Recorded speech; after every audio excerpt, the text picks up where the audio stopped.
Hello friends, Sunday சமையலுக்கு வந்து 1/2 KG mutton வாங்கியாச்சு கறிக்கடையில். அதுக்கப்புறம் பார்த்திங்கன்னா சமையல் பண்ண ஆரம்பித்தாச்சு.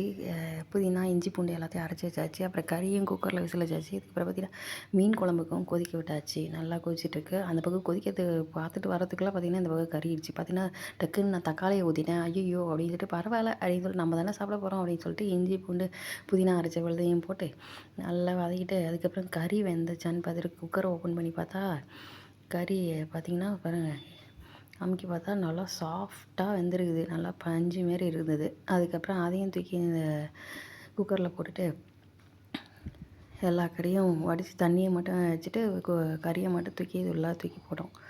தூக்கி போட்டு நல்லா வதக்குன்னு வதக்கிட்டு அதுக்கு தேவையான மசாலாலாம் கரெக்டாக போடணும்டா சாமி அப்படின்னு சொல்லிட்டு மஞ்சத்தூள், மிளகாத்தூள், கரம் மசாலா தூள், அதுக்கப்புறம் உப்பு எல்லாத்தையும் போட்டு நல்லா கிண்டுவோம் அப்படின்னு சொல்லிட்டு கரெக்டாக போடணும் அப்படின்னு சொல்லிட்டு கரெக்டாக போட்டேன். அதுக்கப்புறம் எல்லாத்தையும் நல்லா படுற மாதிரி மிக்ஸ் பண்ணி விட்டு நல்லா கொஞ்ச நேரம் அது நல்ல கறியில் இறங்கட்டும் அந்த ஃப்ளேவர் ஃபுல்லாக அப்படின்னு சொல்லிட்டு காரம் கீரம் எல்லாம் இறங்கட்டும் அப்படின்னு சொல்லிட்டு நல்லா கிண்டி விட்டு ஒரு சிம்மில் வச்சு விட்டேன் கொஞ்ச நேரம். அதுக்கப்புறம் பார்த்திங்கன்னா அதில் வேக வச்ச தண்ணி, கறி வேக வச்ச தண்ணியை அதில் ஊற்றியாச்சு. 2 டம்ளர் ஊற்றினோம்.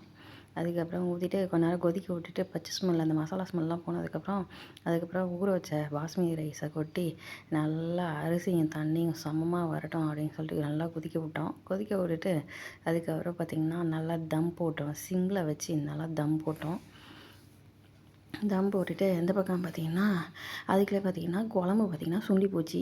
அதுக்கு வாயில் டேஸ்ட்லாம் பார்த்தேன், நல்லா தான் இருந்தது அப்படின்னு சொல்லிட்டு மீனை தூக்கி கழுவுன மீனெல்லாம் தூக்கி அந்த குழம்புல போட்டு என்ன மீன் ஒரு 5 மினிட்ஸ் அதில் குழம்புல இருந்தால் போதும் அப்படின்னு சொல்லிட்டு லைட்டாக கொதிக்க விட்டு அப்படியே இறக்கியாச்சு. இறக்கிவிட்டு அதுக்கு ஒரு தாளிப்பை போடுவோம் அப்படின்னு சொல்லிட்டு தாளிப்பை போட்டு பார்த்தா அது சூப்பராக தான் இருந்தது. குழம்பு பார்க்குறதுக்கு டேஸ்ட்டுக்கும் நல்லா தான் இருந்தது.